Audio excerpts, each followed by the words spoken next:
স্বামীর আদর স্নেহ ভালোবাসা এটা ঠিক রাখেন। ভালোবাসতে ভালোবাসা পাবেন, ভালোবাসবেন না ভালোবাসা পাবেন না। স্বামীরাও স্ত্রীকে আদর করবেন না, আদর পাবেন না। কথা ঠিক কিনা? দুই পক্ষেরই কথা। অফিস থেকে সেই দরজা ধাক্কা দেয়, হ্যাঁ দরজা খোলো, কি হয়েছে, ওখানে গেছো?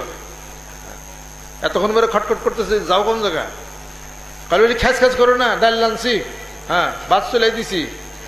পুরুষ মানুষ কি বাড়িতে বাড়িতে খেলে ঘুরে, আর খালি খ্যাট খ্যাট করানো যায়, এই তো লেগে এগুলো আর কি। কারণ কি?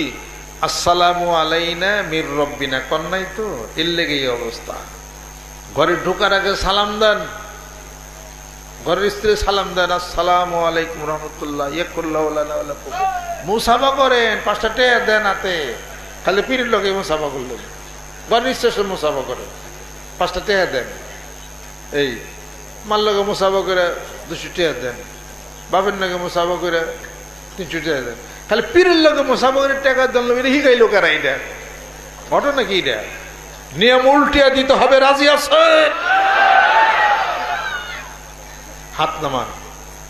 আজকে রোজে মেয়ে লোক যা খুশি হয়েছি,